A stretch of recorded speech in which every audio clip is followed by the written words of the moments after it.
Olá pessoal, tudo bem com vocês? Eu espero que sim, assim como no vídeo anterior, eu vou resumir 2 conteúdos em um vídeo só. Então vamos lá, eu vou falar de orações reduzidas e daqui a pouco vou falar de colocação pronominal.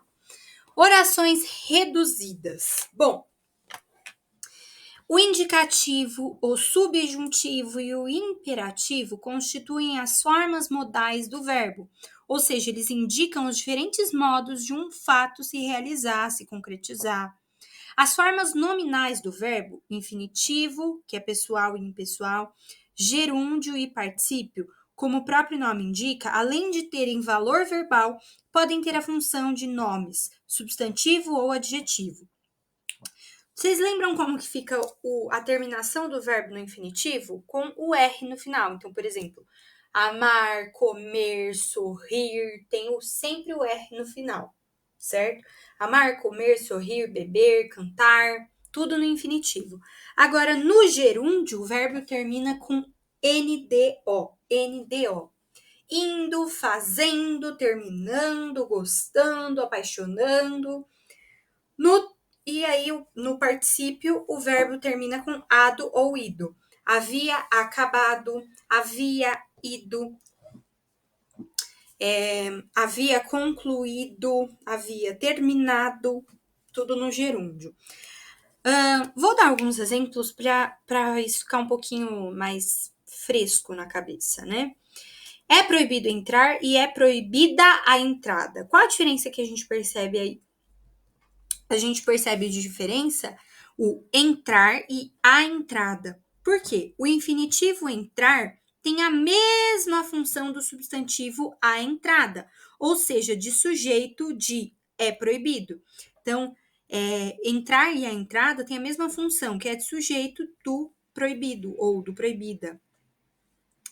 Outro exemplo, ela desenhou um mapa abrangendo tudo, ela desenhou um mapa abrangente de tudo. O gerúndio abrangendo tem a mesma função do adjetivo abrangente. É adjetivo de quem? De mapa. O mapa é abrangente, o mapa abrange, certo? Então, eles têm a mesma função de adjetivo. Mais um exemplo. Concluída a tarefa, dedicou-se a outras atividades. Pronta a tarefa, dedicou-se a outras atividades. O particípio concluída tem a mesma função do adjetivo pronta. As formas nominais sozinhas não exprimem nem o tempo, nem o modo. Seu valor temporal e modal sempre depende da frase em que aparecem.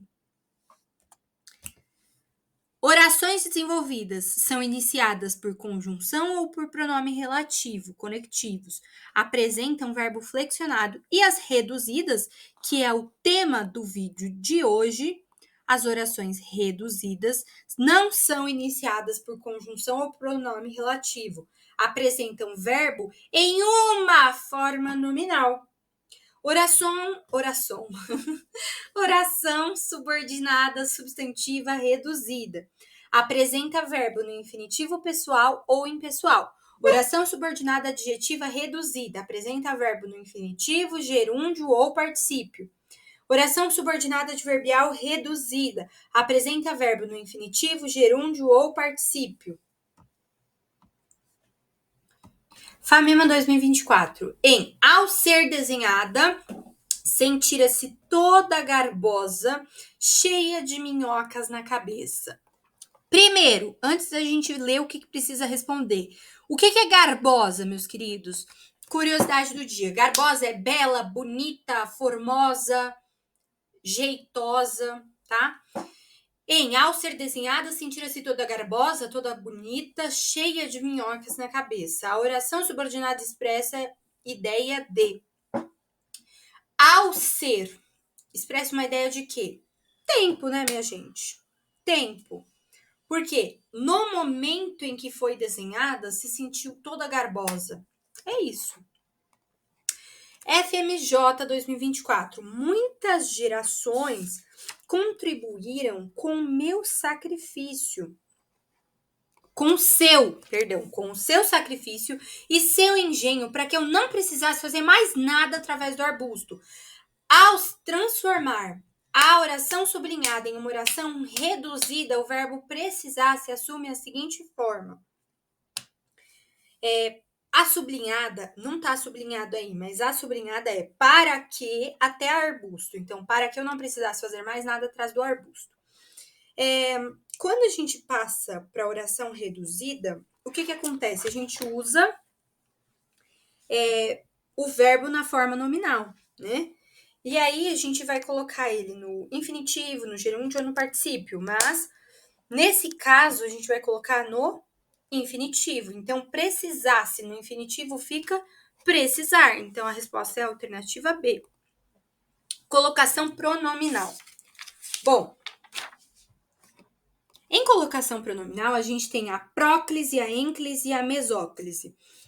É importante, eu acredito que é mais importante vocês focarem mais na ênclise e na mesóclise, porque é algo que a gente não usa tanto no cotidiano. Já a próclise é algo que a gente usa muito no cotidiano. Ai, mas o que vem a ser próclise, ênclise e mesóclise? A próclise é quando o pronome vem antes do verbo.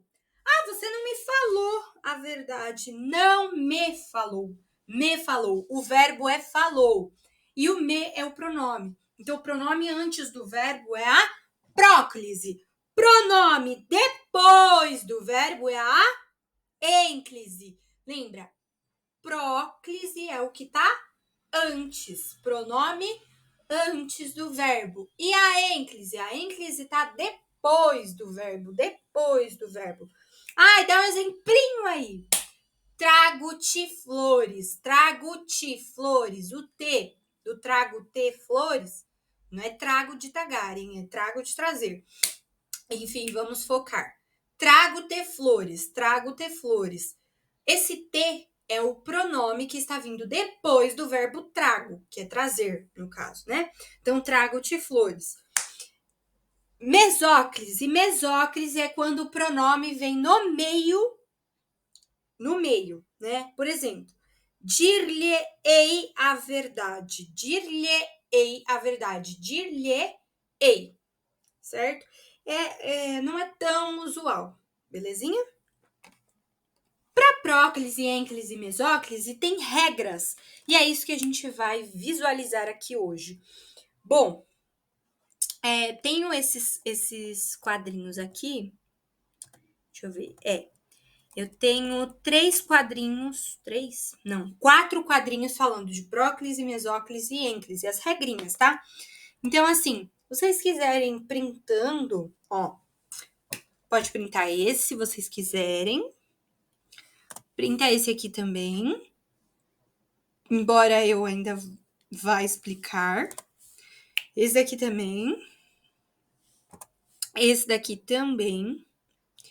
E esse último pode printar também, mas esse eu vou explicar só no finalzinho. Casos de próclise, palavra de sentido negativo.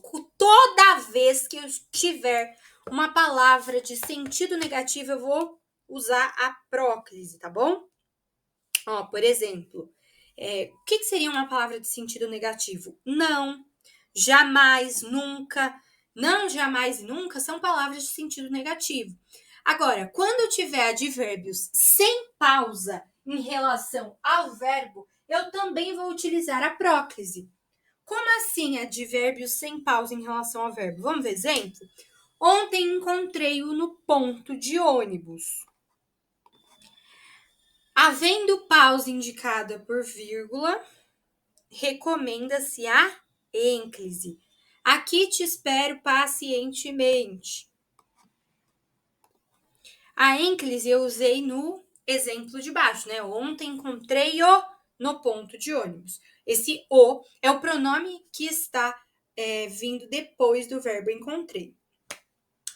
Por quê? Porque eu tenho uma vírgula, uma pausa indicada por uma vírgula. Aí eu tenho que usar a ênclise. Agora, aqui te espero pacientemente. Um advérbio sem pausa. Advérbio pacientemente. Aí eu uso o te espero, não espero-te, tá? Então, é a próclise, né? Porque é antes do verbo. Quando eu tiver pronomes indefinidos, também vou usar próclise, né? Ninguém o chamou aqui. Eu não vou falar ninguém chamou o. Não, ninguém o chamou aqui. Quando eu tiver pronomes demonstrativos, vou usar próclise. E quando eu tiver orações interrogativas, também vou usar próclise. Quando eu tiver orações optativas que exprimem desejo com sujeito antes do verbo, anteposto ao verbo, Deus lhe pague, Senhor. Deus lhe pague, Senhor. Quer dizer, eu estou usando aqui um desejo. Eu quero que você, que o Senhor, né, na realidade, seja pago. E aí eu tenho um sujeito antes do verbo, né? Quem paga? Deus, né? No caso da oração. Pagar quem? O Senhor, certo? Orações exclamativas. Quanta honra nos dá a sua visita? Quanta honra nos dá a sua visita? Quando eu tenho orações exclamativas, eu também vou usar próclise, pronome antes do verbo. Quando eu tiver orações substantivas, adjetivas e adverbiais, desde que não sejam reduzidas, também vou usar próclise, que é o pronome antes do verbo. Quando eu tiver o verbo no gerúndio, indo, plantando, fazendo, comendo, jantando, bebendo, dançando. Esses daí são os verbos no gerúndio. E aí, todo verbo no gerúndio? Não, calma. Verbo no gerúndio regido de preposição em se plantando, em se colhendo, tá? Tudo dá? Tá bom? Em se plantando, tudo dá. Se eu tiver em e um verbo no gerúndio, é óbvio que o meu pronome vai ser antes do verbinho.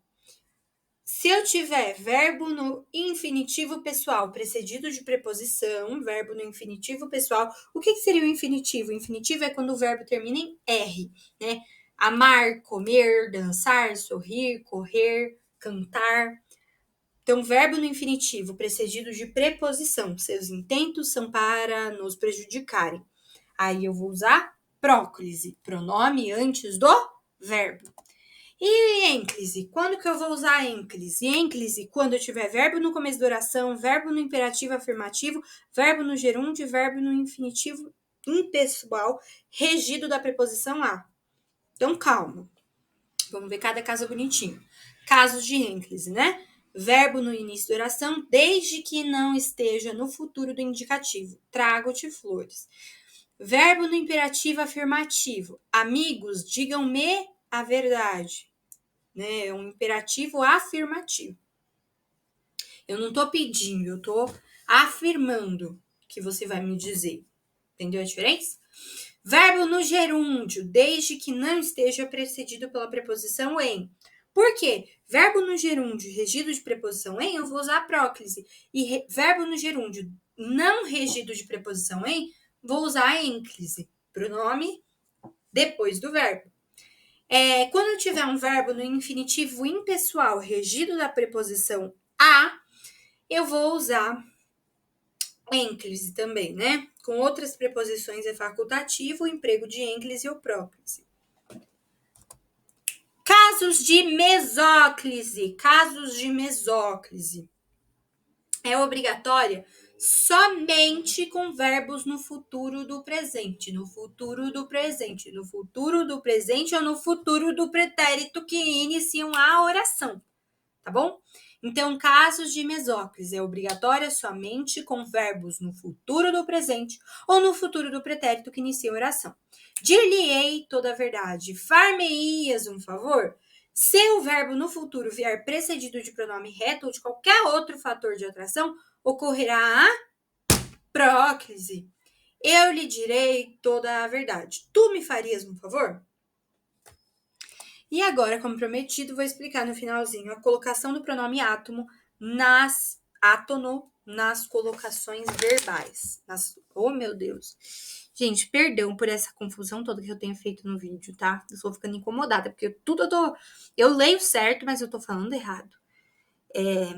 Eu acredito que é porque hoje eu já li tanta coisa que eu já tô embaralhando tudo na minha cabeça. 1000 perdões, galera. Mas enfim. Colocação do pronome átono nas locuções verbais. Quando que eu sei que eu tenho que colocar um pronome átono na locução verbal? Quando eu tiver um verbo principal no infinitivo ou gerúndio. Se a locução verbal não tiver um fator, né, um caso de próclise, o pronome átomo vai ficar depois do auxiliar ou depois do verbo principal. Por exemplo, devo lhe dizer a verdade. Devo dizer-lhe a verdade. Havendo fator de próclise, então, se eu tiver um caso de próclise, o pronome átomo vai ficar antes do auxiliar ou depois do principal. Não lhe devo dizer a verdade. Não devo dizer-lhe a verdade. Verbo, quando eu tiver um verbo principal no particípio. O que é o particípio mesmo? O particípio é aquele quando você tem o verbo como se ele tivesse já sido concluído. Por exemplo, acabado, terminado, tem essa terminação, ado ou ido, né? Se não houver fator de próclise, o pronome átomo ficará depois do auxiliar. Havia lhe dito a verdade. Se houver fator de próclise, o pronome átomo fica antes do auxiliar. Não lhe havia dito a verdade. Haver de e ter de mais o infinitivo. Pronome átomo fica depois do infinitivo. Hei de dizer-lhe a verdade, tenho de dizer-lhe a verdade. Observação. Não se deve omitir o hífen nas seguintes construções. Devo lhe dizer tudo, estava lhe dizendo tudo, havia lhe dito tudo. Então, devo, estava, havia. FGV, assinale a alternativa em que a posição dos pronomes átomos na frase está de acordo com a norma padrão do português escrito. As obscuras determinações das coisas. Acertadamente, o que é esse acertadamente? É um advérbio. O haviam erguido até ali. Advérbio, esse advérbio acertadamente pede próclise. As obscuras determinações das coisas acertadamente o haviam erguido até ali. Eu li e nem li as outras, mas essa que eu li é a B, e a B que está correta. FGV Economia, assinale a alternativa que atende à norma padrão de colocação pronominal. A. Vai-se o sertanejo no êxodo para a costa, para as serras distantes. Esvazia-se o sertão, ainda que a saudade acompanhe o retirante. Vai-se. Início da oração, verbo vem primeiro e o pronome vem depois. Então, tá certinho. É a A.